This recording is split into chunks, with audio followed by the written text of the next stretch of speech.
Welcome back into Kansas Sports Chatter. We bring in our next guest, and that's going to be Austin Swanson. He is head coach of the Clifton-Clyde golf team. Coach, appreciate you joining the show. How has the weather treated you so far during the spring? Ooh, man, this Kansas weather, it's been a lot of hit and miss, a lot of windy days. It's hard to get out on the course and get a nice calm day out there, but we're adjusting. Like I tell the kids, the weather's pretty much the same for everybody, so we got to adjust with it and we got to go with it. Those adjustments for you and just golf in general. Let's start with wind. Like what are some tips, I guess, that you kind of take into your approach when it is an extra windy day, I guess? Oh man, see what you can do. Adjust to the left, adjust to the right. I always joke, keep the ball low. Sometimes they don't get it off the ground. They're like, "Well, we kept it low. You did what we were supposed to do." I'm like, "Yeah, it's not really what I meant, but no, it's difficult. I mean, especially getting it up in the air with your irons, getting close. Luckily for us, some of our stuff out here, we're pretty open, so we're used to the wind, making those adjustments left to right, clubbing up, clubbing down. We're pretty used to it by now, so it's actually helped us quite a bit. You know, in track and field, like when it is in like an extra windy day, they always have that, like assistance or they, dock a time or whatever it might be. Like I feel like they should implement something similar, like you get maybe an extra stroke or something like that in golf. Right. Adjust the handicap a little bit. Yeah. We went to Lincoln a couple weeks ago, and that golf course is just nothing but hills up on top of hills, and that one was a pretty brutal day for us. And it was a brutal day for everybody, honestly. Didn't know what the ball was going to do, hitting 100 feet down. It was interesting to see the kids adjust, and they did adjust finally. So, but yeah, the wind adjustment, we need to take that up with Keisha, see what happens there. Yeah, let me know how that conversation goes. All right. For you, like, what were the numbers like for Clifton-Clyde golf this year? Oh, man, we still had quite a few. I believe we finally ended with 16. We're a little down from last year. Last year was our first year of golf ever here. And we had, I believe, 25 out, which is a huge amount. We had more out than the basketball team, than the track team, than the football team. And I think a lot of that was just kind of the kids wanted to see what it was all about. And so that was good to see them go out. But yeah, this year we've got about 15 out, and I couldn't be happier. I mean, I know kind of the conversation with sand greens is it's a dying sport. But I don't see it that way. I mean, like I said, I've got 15 kids out. 10 of my kids, actually, that's about the only sport that they do is just golf. I've got 5 tracksters there as well, but it is what it is. And like I said, I couldn't be happier with the numbers I have out. You mentioned, Clifton-Clyde starting up golf for the first time ever last year. Like, what was that process like? What kind of inspired that to get rolling? Oh man, it was actually a conversation that had transpired probably about 3 years ago, 4 years ago. I was asked by some of the administration if I'd be willing to coach golf, and I said, yeah, I think I would. But those talks in the board meetings, they kind of stalled. There was a little bit more of a renewed effort, a push a couple years ago with some of these kids coming up. And so they finally got that through, and I've had nothing but support from the administration, from the board. Anything that I've pretty much asked for, I've gotten. And so I can't complain about anything like that. But yeah, it's a cool experience kind of building this program. You're a little intimidated at first because you start something up that has never happened. I mean, Clifton-Clyde, we've had a long history of some of these sports and athletes coming through here. And so I just kind of wanted to reach that threshold and start reaching that threshold. And I think we're well on our way there. Yeah, great start. We'll talk about that finish from last year and then going into this year. But I mean, like last year, like, would you say the majority of the guys and gals that went out for golf, had they already been playing golf like as a youth, or was that like the first time they picked up a set of clubs? Yeah, I had quite a few. I probably had 3 golfers really that had really played golf a decent amount beforehand, and so that helped. I had a couple seniors last year, Oliver Nobert, Jack Scotchney. They had picked up golf since they were younger, they'd always told me they'd golf with their dads, and so that was good to see. That was a good foundation for us there. And then this year I've got Parker Connection. He's played a lot of golf in his time, and so that definitely helps.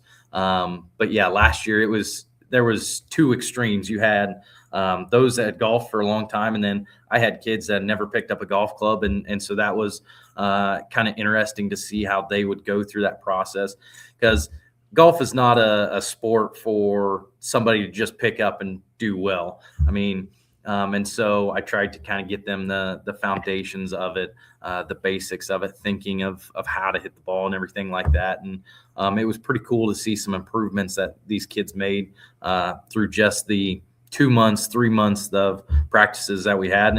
And so it's inspired a lot of kids. I mean, they always tell me they're going out in the summer. I've got kids, even after practice, they're staying at the course and they're golfing 6, 7, 8, 9 holes pretty much every day. So hopefully that sticks with it, and they can kind of keep pushing that and pushing some of these underclassmen to stay out there and keep golfing. Austin Swanson joining us, head coach of the Clifton-Clyde golf team. I mean, you talk about trying to reach that threshold of like success that Clifton-Clyde has in all their sports. Like, it had been pretty nice though, like your first year in a strong like third place finish at state. Yeah, that was exciting going into that, and my assistant coach and I had some conversations. Elias Gerard there, we had some conversations about what we wanted to see happen kind of for this first year. And in Sand Greens Golf, there's a couple teams that they're at the top. Lakeside, they've won, gosh dang, last 4 state titles, so they're kind of the standard right now. Everybody's kind of gunning for them, but Rock Hills was up there, and so we were like, yeah, we just see if we can slide in and see if we can beat some of those other teams, and that was cool to finally get there and try to see those kids really go for that goal. And it was an interesting day of golf for us. Some surprises that we had, and to hear that we had gotten third at state in our first year was pretty ecstatic. I mean, it was something those kids, and like I said, those seniors, especially Oliver and Jack there, not knowing what to expect going into your first season, and you end up getting third at state. It was a pretty cool moment for us coaches and those kids. So, what were some of the surprises? Oh man, so I had a kid, Ethan Roeder, and he's on the team this year. He's a senior, and he had kind of gotten into his head all year, and so us coaches worked with him, and so we get to that point, and we're like, God, just go out and golf, Ethan. He's got a club. I joke with him. He's got a wedge that I'm like, just keep that wedge in your bag. He's like, no, I want to use this wedge. I said, just keep that wedge in your bag. And we get to the end of the day, and he's like, Swanson, I think I shot my best round ever. I said, how many times did you use your wedge? One time. I said, there you go, bud. And so just one of those surprises. And then Oliver Novert getting third at state there was a pretty cool thing that he had played really, really well. I think that was his best meet of the season.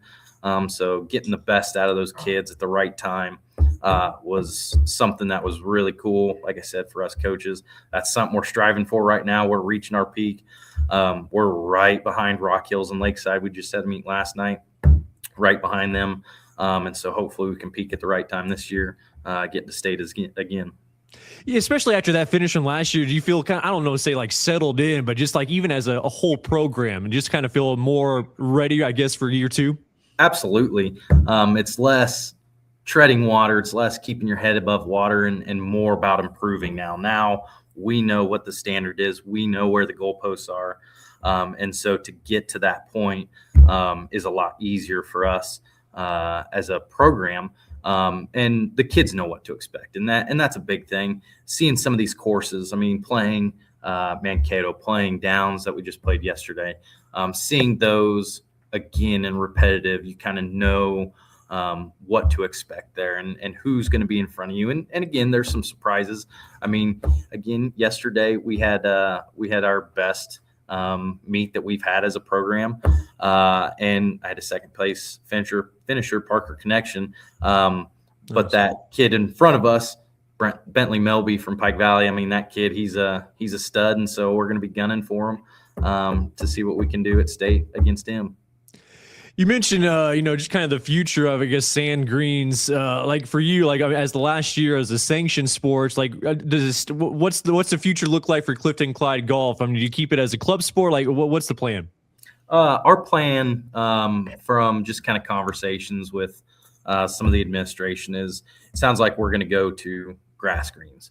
Our league, the TVL, we're the only team in our league that doesn't do grass greens.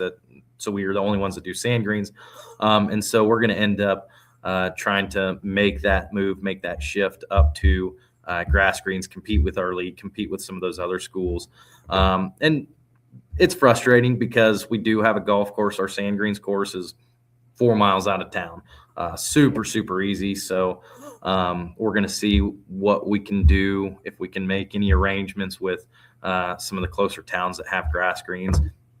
Take a couple days off in the week, putt around the green, chip around the green, and see if we can kind of get that. I can do everything as a coach except around the green out at our course. And so, yeah, that's the game plan right now. We'll see what happens. Things change. Who knows? Maybe Keisha will get a wild hair and say that sand greens is back on. I'm holding out hope, but I'm not holding my breath. So as someone like for myself that might be pretty naive, is like, as far as like the I guess the cost that goes into, having a green or versus the sand green, like the biggest difference, I guess, as far as trying to implement just regular greens, I guess. Yeah. So we play and last year, that's kind of one thing I think we struggled to get a foothold with, is we played 4 grass greens tournaments and 4 sand greens tournaments. And so we're going back and forth, back and forth, back and forth. I wanted this year, I wanted more sand greens. I wanted to focus on sand greens. So we added 1 more sand green, got rid of a grass green this year. And so it's a completely different ball game around the greens. I mean, sand, you hit it on there, there's a good chance it's going to stop pretty close to right where you hit it. Grass, these kids, they're used to kind of using a 7-iron around the greens. A lot of cases you can't use what you want to use on a grass green, or you have to adjust your swing. Yeah. Like I said, that Ethan Roeder kid, he played a lot of grass greens, and that's why he was always using his wedge. I said, that's not going to be the benefit to you here. And so just kind of getting that mindset. And then, like we talked about, next year, I've got a schedule packed full of grass green tournaments in the TVL with Republic County. See if we can't find a couple more just to stay along that path and just focus on that. That's probably been the biggest challenge so far, is we kept switching between grass, between sand, and the kids couldn't just settle in and get a feel for one of them. Hey, Coach, appreciate your time, and best of luck the rest of the season. Hey, thanks, Cole. Appreciate it. Have a good one. That is Austin Swanson, head coach of the Clifton-Clyde golf team. We'll have more of the show after the break.